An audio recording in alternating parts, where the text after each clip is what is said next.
গরমের সিজন মানে চারিদিকে আম আর আম, আর এখন তো কাঁচা আমেরই সিজন চলছে। আর কয়েকদিন ধরে যে গরম পড়ছে, ভাবলাম এই রোদেই পাঁপড় বানানো যাক। আর পাঁপড় যখন বানাবো ভাবলাম যে আমেরই পাঁপড় বানাই। আর আমি এই কাঁচা আমের পাঁপড় বানানোর ভিডিওটা অনেকবার দেখেছি, কিন্তু কখনো ট্রাই করা হয়নি। এই ফার্স্টবার ট্রাই করছি, জানি না কেমন হবে, চলো দেখা যাক। তো প্রথমবার যখন ভিডিওটা দেখেছিলাম তখন ভেবেছিলাম যে কাঁচা আমের পাঁপড় এটা আবার কেমন হয়। তো জানি না কেমন হবে, যেরকমই হোক রেসিপিটা তোমাদের সাথে শেয়ার করছি, আর কেমন হবে রিভিউ তোমাদের সাথে শেয়ার করব। তো প্রথমেই আমি একটা আমকে ভালোভাবে ধুয়ে পরিষ্কার করে কেটে নুন দিয়ে জলে সেদ্ধ করতে দিয়েছিলাম। এরপর কিছুটা সাবুকে আমি সারা রাত ভিজিয়ে রেখেছিলাম, পরের দিন সাবুগুলো ভালোভাবে ফুলে গেছিলো। তো সাবুগুলোকে মিক্সার ব্লেন্ডারে ভালোভাবে ব্লেন্ড করে নিয়েছি। এরপর একটা কড়াইয়ে সাবুর পেস্টটা দিয়ে ওর মধ্যে পরিমাণ মতো জল, পরিমাণ মতো নুন আর কাঁচা আমের পেস্টটা দিয়ে দিতে হবে। আমি কাঁচা আমের সেদ্ধটাকে ভালোভাবে মিক্সার ব্লেন্ডারে ব্লেন্ড করে নিয়েছি। তারপরে দুটো একসাথে ভালোভাবে নাড়াচাড়া করে নিতে হবে।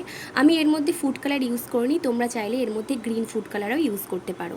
এরপর ওর মধ্যে একটু চিলি ফ্লেক্স আর একটু জিরে দিয়ে ভালোভাবে মিশিয়ে ঠান্ডা করে নিতে হবে। এরপর একটা থালার মধ্যে আমি ভালোভাবে সাদা তেল মাখিয়ে ওর মধ্যে ওইগুলো ভালোভাবে দিয়ে একদিন পুরো রোদে শুকোতে দিয়েছিলাম। তো একদিন ভালোভাবে রোদে দেওয়ার পর আমাদের পাঁপড় একদম রেডি। আর এটা হয়েছিল খুব মুচমুচে, কিন্তু খেতে খুব একটা ভালো হয়নি, কেমন টক টক টেস্ট ছিল।